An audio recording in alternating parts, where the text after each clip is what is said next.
ঢেকিয়াজুলিৰ মেডিচুবুৰীত plastic সা সামগ্ৰীক প্ৰত্যাহ্বান জনাই মিট্টি বজাৰ নামৰ দৈনন্দিন ব্যৱহৃত হোৱা মাটিৰ বিভিন্ন সা সামগ্ৰীৰ এখন বজাৰ গঢ়ি উঠিছে।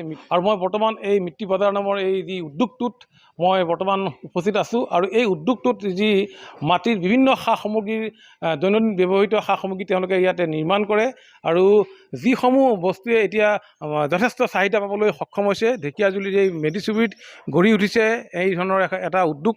মই দেখুৱাইছোঁ ইয়াত দৈনন্দিন ব্যৱহৃত হোৱা যিবোৰ সা সামগ্ৰী আচলতে থাল বাচন বা দৈ খোৱাৰ যি বাতি, চাহ খোৱা গিলাচ কাপ, পানী খোৱা বা গিলাচ কাপ, মাটিৰ যি বটল, ফ্লাস্ক ইত্যাদি বিভিন্ন ধৰণৰ সা সামগ্ৰী ইয়াতে যি এটা উদ্যোগ গঢ়ি উঠিছে। আৰু সেই উদ্যোগটোৰ পৰা এতিয়া বিভিন্ন সা সামগ্ৰী এনেধৰণে আচলতে অসমৰ বিভিন্ন বিভিন্ন ঠাইলৈ ইয়াৰ পৰা লৈ যোৱা হয়।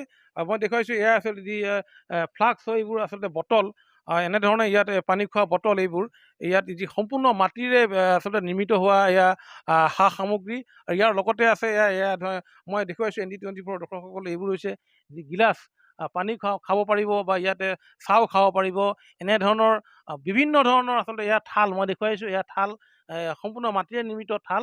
ইয়াতে আপুনি যিকোনো ধৰণৰ খাদ্য আপুনি ইয়াতে লৈ পেলাই পৰিৱেশন কৰিব পাৰিব, খাব পাৰিব। এই অঞ্চলত পোনপ্ৰথমবাৰৰ বাবে আচলতে এনেধৰণৰ এটা যি মাটিৰ উদ্যোগ গঢ়ি উঠিছে। আৰু মোৰ লগত বৰ্তমান উপস্থিত আছে ইয়াৰে পৰিচালক আছে উদ্যোগটোৰ। মই তেওঁৰ ওচৰলৈ পোনে পোনে যাবলৈ বিচাৰিম।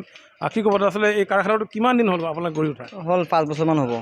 5 বছৰৰ পৰা নতুন কৰি প্লাষ্টিক বস্তু বন্ধ কৰি কিনে আমাৰ অনাৰে শিকি আহিছে, বাহিৰৰ পৰা শিকি আহি কিনে পিছত এইটো লগালে ইয়াতে মাটিৰ ফেক্টৰী।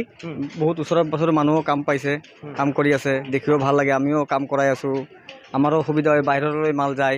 ক'ত ক'ত যায়? অসমৰ প্ৰায়ভাগ বিভিন্ন ধৰণৰ মাল যায়। গুৱাহাটী ধৰক, শ্বিলং ধৰক, তেজপুৰ ধৰক, ঢেকিয়াজুলিতো আছেই নিজৰে গাঁও।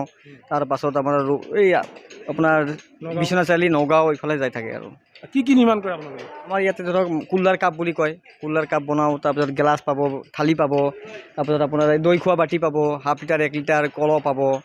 তাৰপাছত আপুনি ধৰক কিবা বিচাৰিলে ফুলৰ টপ পাব, বিভিন্ন ধৰণৰ আছে ইত্যাদি। পানী খোৱা ফ্লাস্ক, বটল চব পাব, বটল চটল চব পাব। দামো কম, প্ৰাইচো কম, আৰামত ল'ব পাৰিব। ইয়াৰ অ'নাৰগৰাকীৰ নাম? অ'নাৰগৰাকী উজ্জ্বল ঘোষ। কেনেকুৱা চাহিদা কেনেকুৱা হৈছে? চাহিদা ভালে আছে, চলি আছে চবফালে। দি আছোঁ মাল, ডিমাণ্ডো ভাল পাই আছোঁ। ৰাইজে আদৰি লৈছে? লৈছে ৰাইজে একদম বঢ়িয়া আদৰি লৈছে। মাল যেতিয়া আমাৰ ডেইলি এটা গাড়ী গৈয়ে আছে, মালৰ ইয়াৰ পৰা সদায় গৈয়ে আছে। হয়, কম বেছি গৈয়ে আছে। আৰু হয়, আচলতে এনেধৰণে প্ৰতিদিনে আচলতে ইয়াৰ পৰা বিভিন্ন ধৰণৰ সা সামগ্ৰী, মাটিৰে নিৰ্মিত সা সামগ্ৰীসমূহ অসমৰ লগতে অসমৰ বাহিৰৰ বিভিন্ন ঠাইলৈ আচলতে ইয়াৰ পৰা বস্তুসমূহ তেওঁলোকে লৈ যায়, বিক্ৰী কৰে বাহিৰত। যি সময়ত প্লাষ্টিক সা সামগ্ৰীয়ে আচলতে বিভিন্ন ৰোগৰ সৃষ্টি কৰিছে বা সেইবোৰ ব্যৱহাৰ কৰি বিভিন্ন সময়ত মানুহ ৰোগীয়া হ'বলগীয়া হৈছে। কিন্তু এই সময়তে উজ্জ্বল ঘোষ নামৰ যিগৰাকী উদীয়মান এগৰাকী যুৱক প্ৰচেষ্টাত আচলতে এই উদ্যোগটো গঢ়ি উঠিছে। তেওঁ গুজৰাটত এই কাম শিকি আহিছিলে। তাৰপিছতে বিগত 5 বছৰ ধৰি তেওঁ এই যি ঢেকিয়াজুলিৰ মেডিচুবুৰীত এই উদ্যোগটোৰ জৰিয়তে তেওঁ এতিয়া ইয়াতে বিভিন্ন মাটিৰ সা সামগ্ৰী নিৰ্মাণ কৰি আছে। মই পুনৰবাৰ দেখুৱাইছোঁ আচলতে ইয়াত এনেধৰণে সেই সা সামগ্ৰীটো নিৰ্মাণ কৰি থকা হৈছে। ইয়াত বহু আচলতে নিবনুৱা যুৱক যুৱতীকো তেওঁলোকে ইয়াতে কৰ্মসংস্থাপন দিছে। বহু নিবনুৱা যুৱক যুৱতী মহিলাই ইয়াতে সংস্থাপিত হৈছে, তেওঁলোকে ইয়াতে কৰ্মসংস্থাপন লাভ কৰিছে।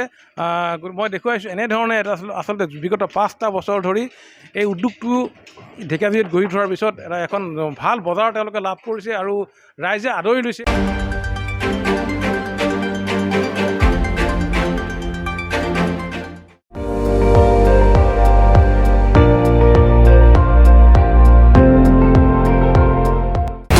আপুনি চাই আছে ND24, সৰ্বশ্ৰেষ্ঠ নহয়, সৰ্বোত্তমৰ দৌৰত।